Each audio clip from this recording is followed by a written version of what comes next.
So my session today is actually the panel laid the foundation. When they talked about the EVPs, how it is important, my session is to how to communicate what is very, very unique to you as a company, because every company is very, very different from each other, right? How do you engage with the right prospective employee, and how do you hire the right person?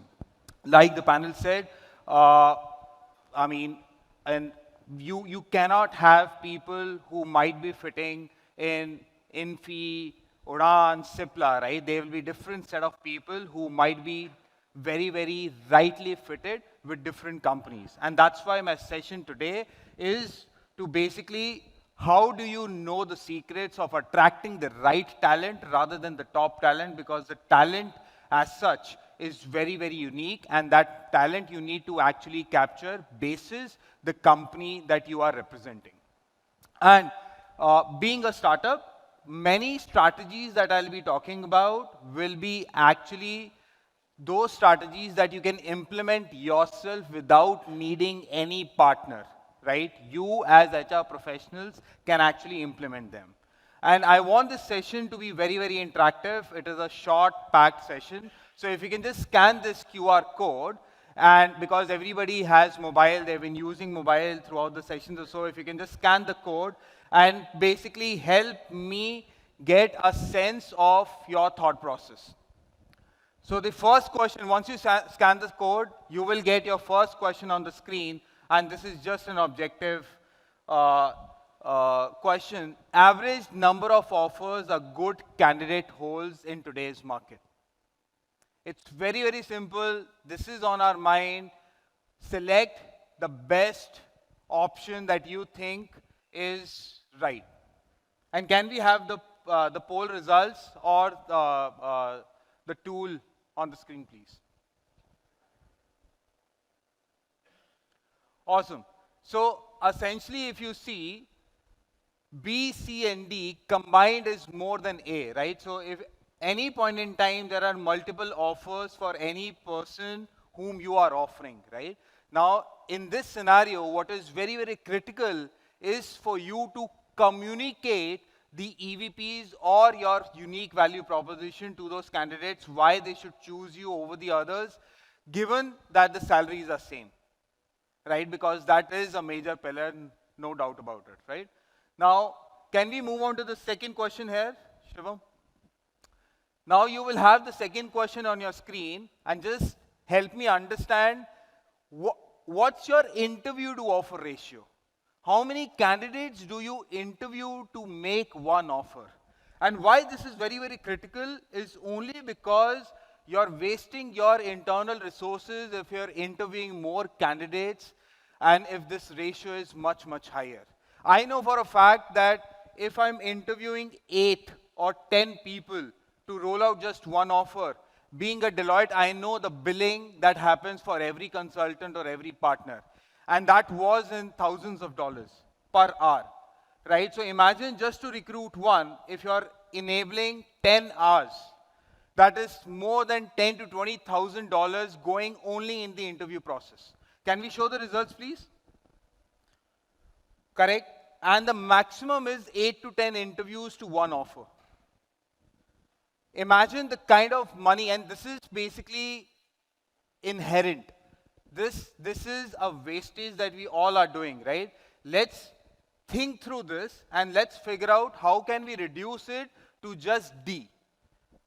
D, which is only 2 to 3 interviews to make one offer. And we've been able to do it for many of our clients. Some of these strategies, you can do it yourself without needing a partner.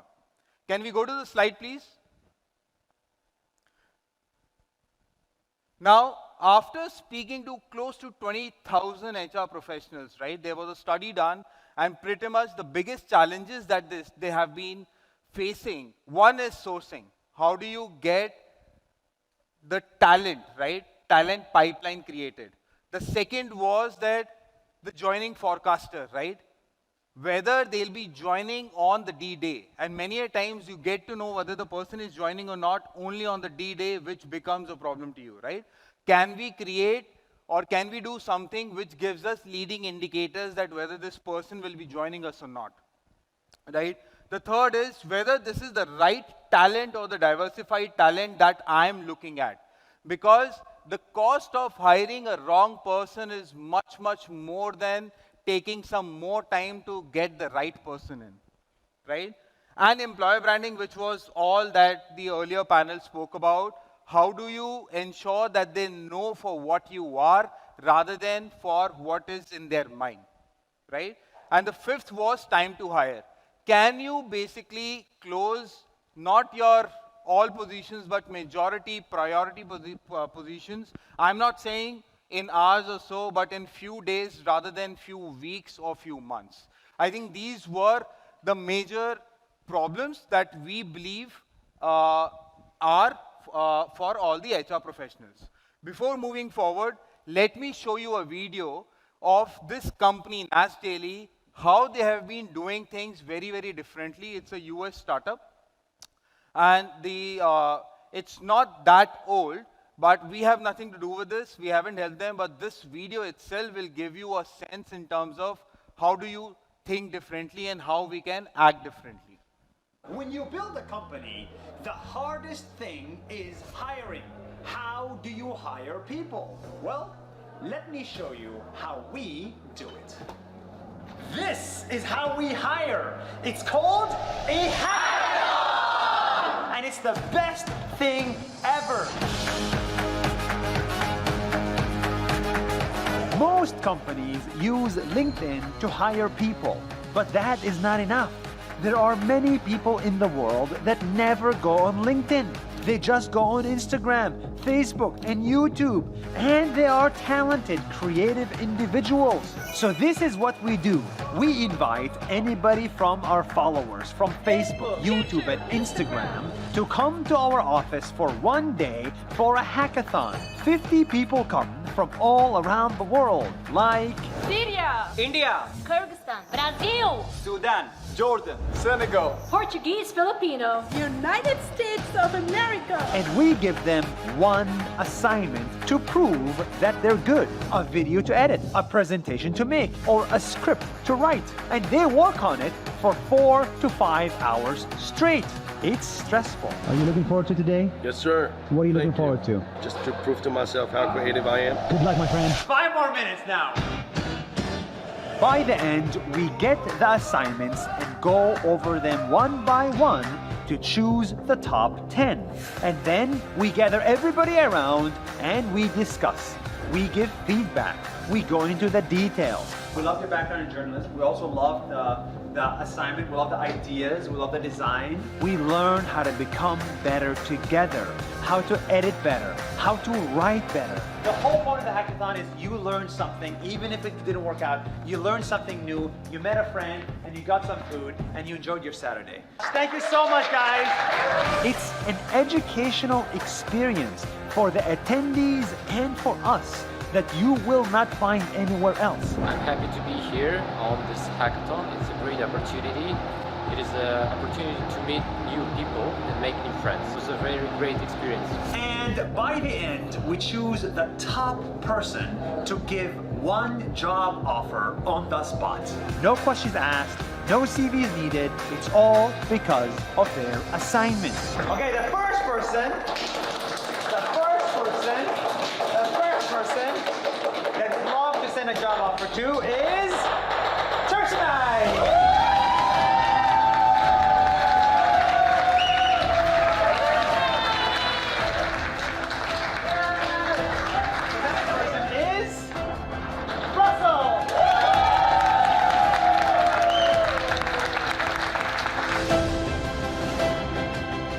And by the end of the day, everybody becomes friends with everybody, and it's a beautiful feeling. This is a NAS hackathon, and this is how we hired more than 30 people in our company.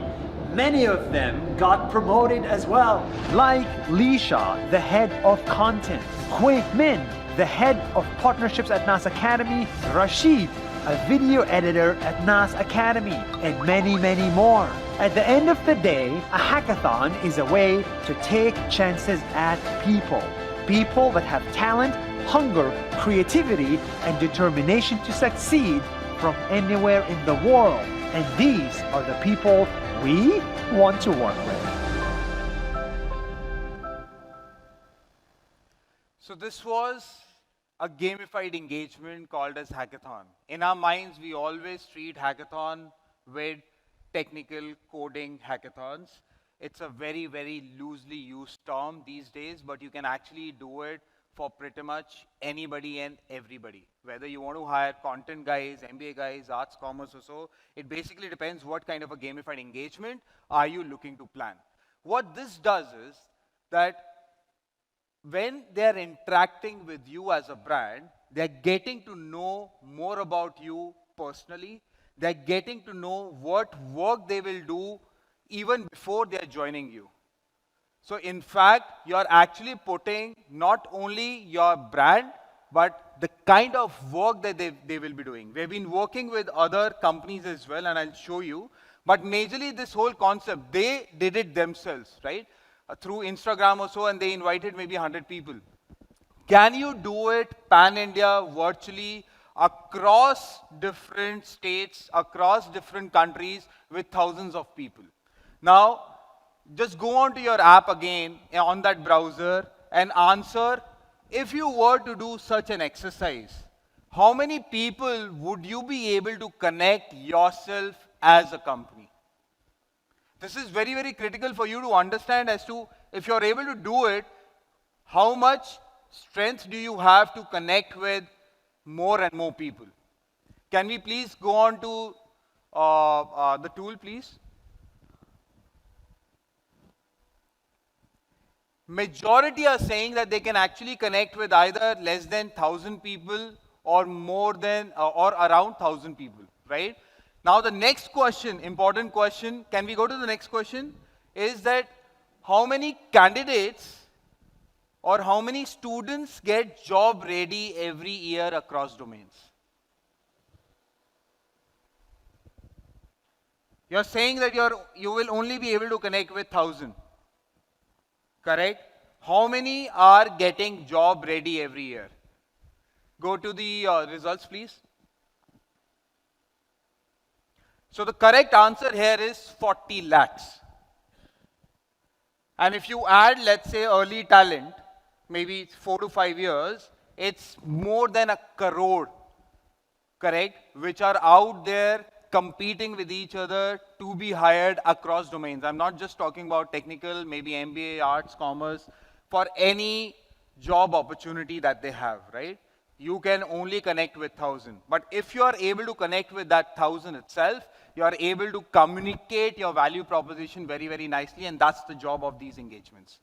Go to the deck, please. If you basically see this, Walmart basically reached out. They wanted to hire female coders. They did an engagement. It was nothing but a gamified version of their normal recruitment cycle, right? So MCQ, coding, and the interview, right? But what they did, because they opened it up, just like NASDAQ, they opened it up for pan-India, any student or professional from any college across 2 pass-out years can apply. Imagine 51,000 female coders. Only female coders registered. Imagine the outreach that they did, right? 51,000 female coders registered for just one hackathon. At the end of the day, they hired 3x of what they were looking out for maybe India or global roles. And what they told us was earlier, their interview to hire ratio used to be 8:1, which is what all of you said. After this exercise, that trimmed down to only 3:1. Only because majority of the audience, you're increasing the pool, you're getting the best out of that pool in the final version, which is your interviews. You're saving your business time. You're actually saving time to hire overall.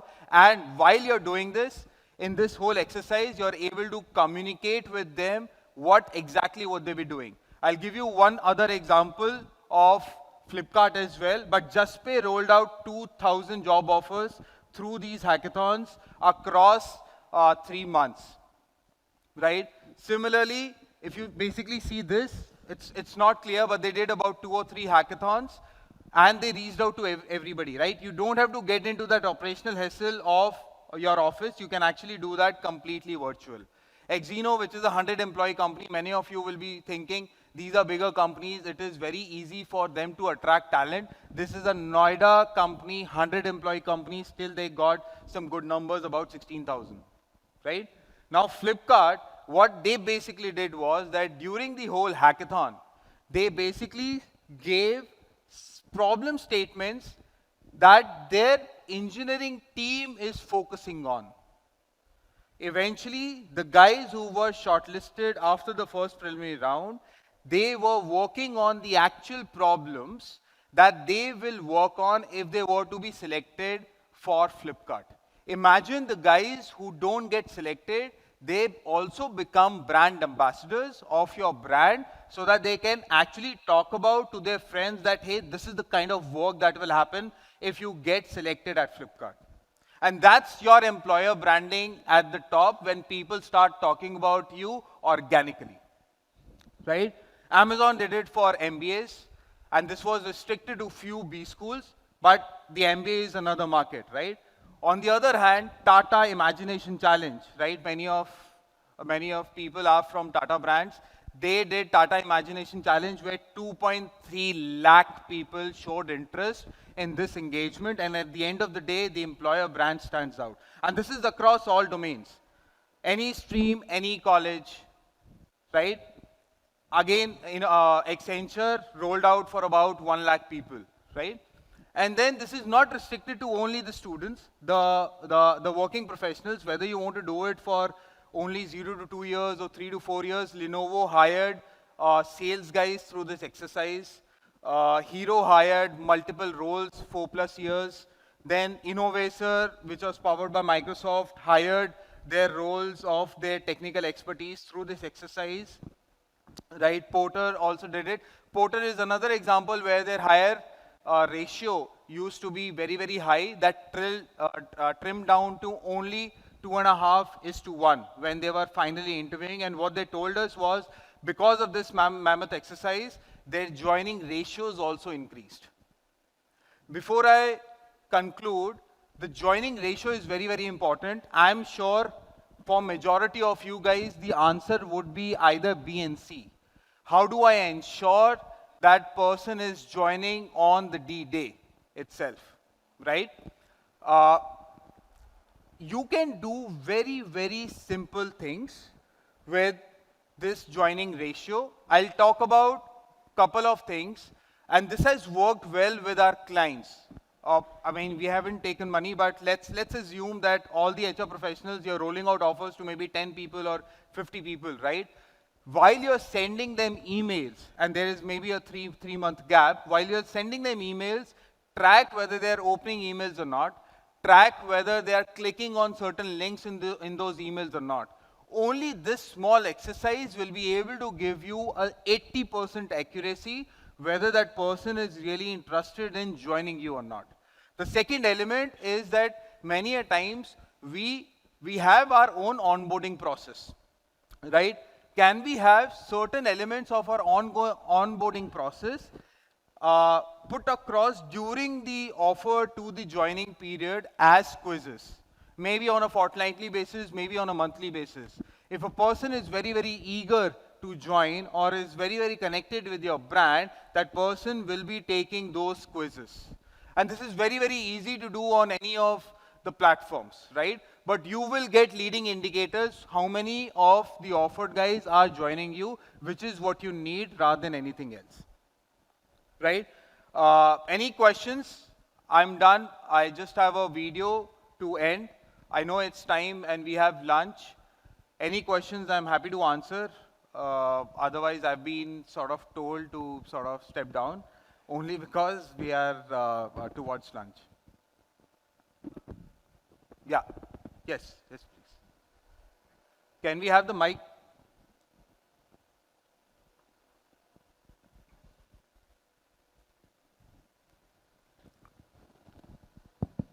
Sir, would you suggest candidate engagement other than these two tools, more tools, how we connect, engage our prospective candidate who have offered and they are likely to join?